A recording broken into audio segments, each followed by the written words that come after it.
the global monetary systems right now lose the confidence of people generally. The price of Bitcoin, remember, there are only 2 million more to be minted. That's it. The price of Bitcoin will go through the roof as this regional bank crisis became or came into full focus. It was fascinating to see Bitcoin and other crypto assets appreciate as regional bank like stocks gold. were imploding. They are just like gold. To watch crypto go from 19,000 to, I think it got to almost 29,000 in the span of a couple of weeks is proof positive that people do believe that it is a store of value. We've never had now it's a 20-fold increase in interest rates in less than a year. Watching Silicon Valley Bank's customers waiting outside the bank. These are high-tech investors, and they're waiting in lines to go get their money physically. What does that tell you? Maybe they put some of it under the mattress. Credit default swaps are going up. This is insurance policies against bankruptcies in the banking system. You've got an inverted yield curve. You've got commodity prices coming down. You have the gold price actually peaked in August of 2020. And it is in a range. And then, of course, it broke that range. So now around this banking crisis, I think all of those variables, the credit default swaps, inverted yield curve, were pointing to two mistaken assumptions in the banking system. One was that during COVID, when we were worried about a depression, that a lot of banks that were being flooded with stimulus payments were taking that money and investing in safe securities, their government-backed mortgage securities, treasuries and everything, but they invested long-term, put in the held to maturity category. And in the case of Silicon Bank, they were earning really 1.6% on that book. So they made the assumption that, gosh, we're probably going to be fighting a depression here. And surely interest rates are not going up anytime soon. Correct. So that was the first mistake. And it was a pretty good assumption because we've never had now it's a 20-fold increase in interest rates in less than a year. If you go back to Volcker, it was a 2-fold increase, 10 to 20%, that shocked the system. The system is being shocked because more so than in the early 80s, because we had 2 weeks ago an inversion in the yield curve of more than 100 basis points.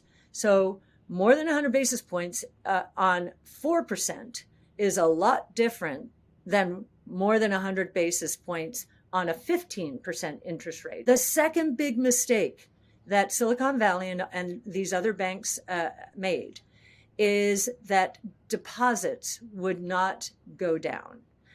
We haven't had declining deposits in the banking system for the latest I've heard is 48. If you look at M2, we haven't had a negative M2 on a year-over-year basis since the 1930s.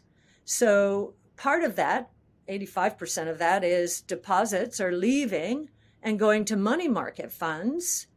Or in the case of these, watching Silicon Valley Bank's customers waiting outside the bank. These are high-tech investors, and they're waiting in lines to go get their money physically. What does that tell you? Maybe they put some of it under the mattress, when they came out.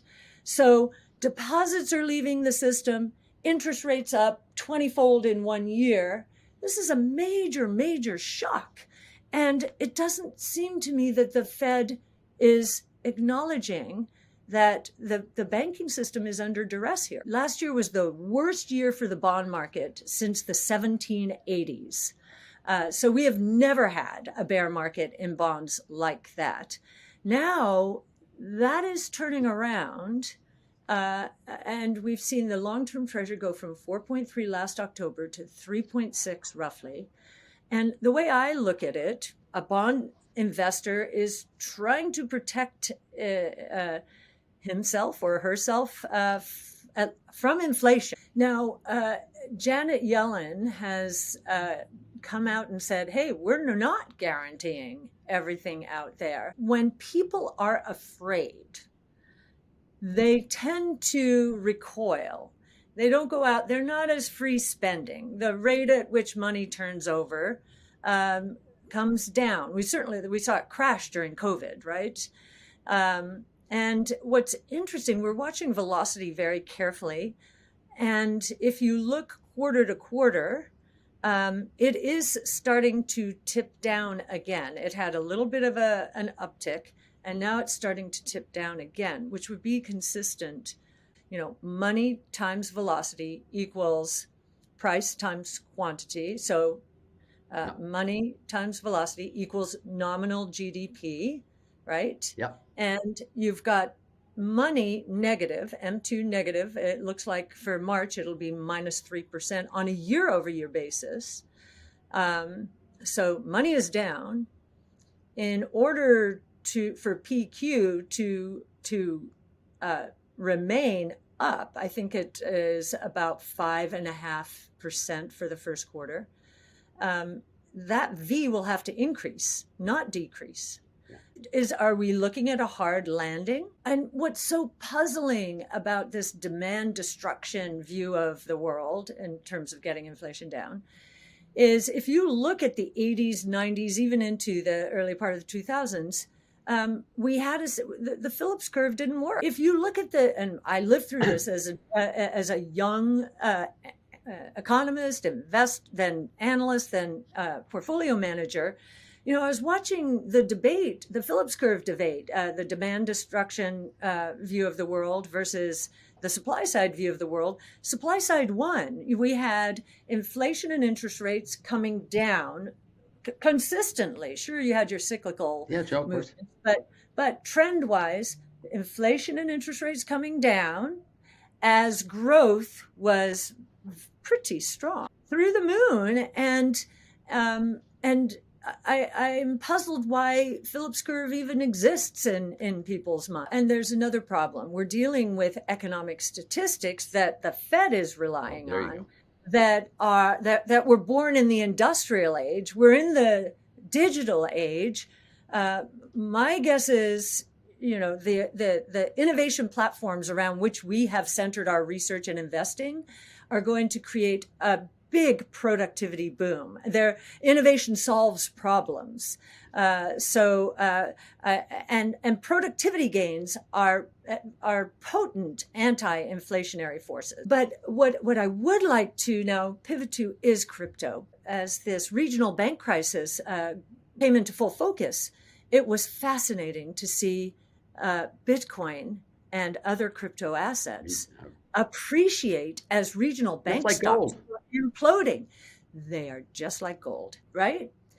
Bitcoin is a store of value, limited to 21 million units. So right now, the inflation rate is 1.8% per year. That's how much is mine. In a couple of years, that will be cut in half to less than 1%, and it'll keep getting cut in half until we reach that 21 million. We're at 19 million units right now.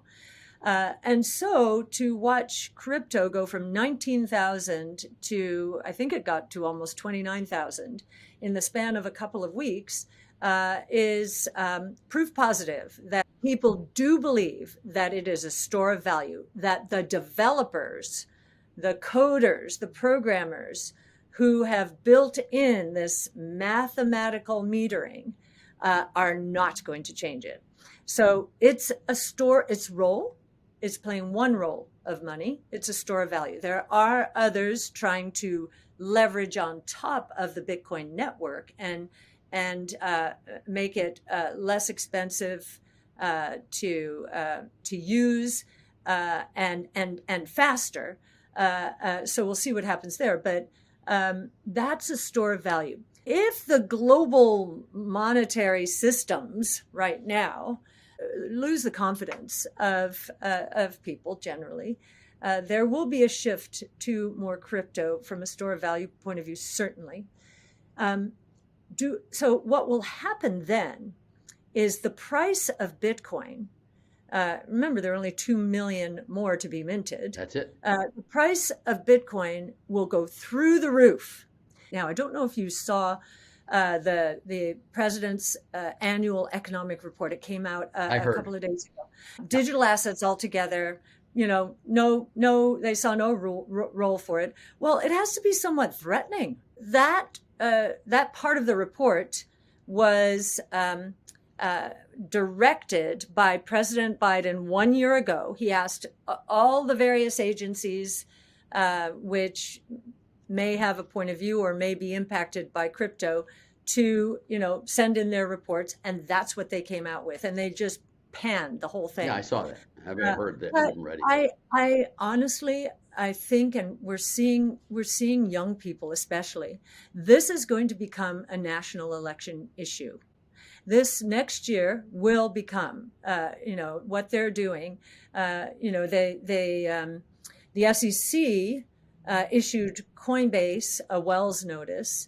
And so we're getting a sense of how they're going to come at Coinbase. But Coinbase has been prepared. They've been preparing for this. So I think this is going to go to the courts, and the courts will give it to Congress where it rightly should be. And I think they're willing to take this all the way to the Supreme Court. But in the interim, I think this becomes a national election issue. I hope so. Who should decide if the SEC should shut down all the particular ways to access crypto? Coinbase had, I think it was 5 banks that it was interacting with. Silvergate was one of them. They got their money out before that imploded. They saw the writing on the wall.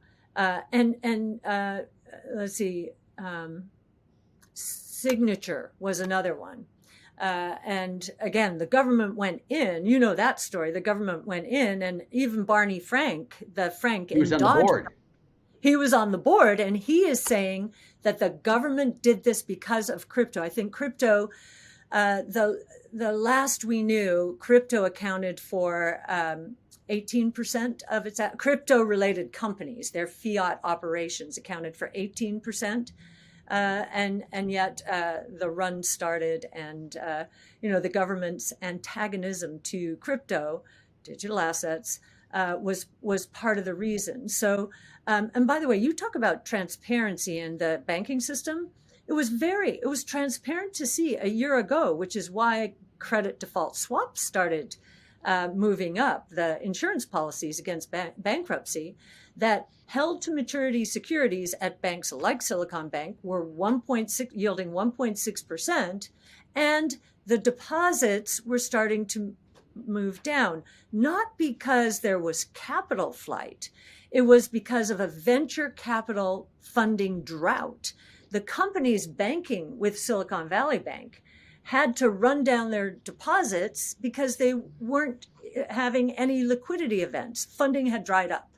And so that's how that started, right? And now it's cascading into other banks. Here in Florida, there are rumors, I don't know if they're true, there are rumors that Governor DeSantis is going to work with the banking system in Florida, the state-regulated banking part of the system, and open them up more to crypto. Just like with your book, as we know from your book, taxes have consequences. If he were to do something like that, or any other government, then I think you would see a huge migration of the crypto digital asset world into Florida. Government is hiding behind the FTX implosion last year. See, I told you. And what they don't understand is the entities that went bankrupt last year, Celsius, 3AC, FTX, they were all centralized and opaque. You couldn't see. Crypto, digital assets, the ones that we own, are decentralized, and we're developing a metric to measure decentralization and transparency. Yes. They are decentralized, they are transparent, and they are auditable. So you could go in, if you were an expert programmer, and audit exactly how it's set up.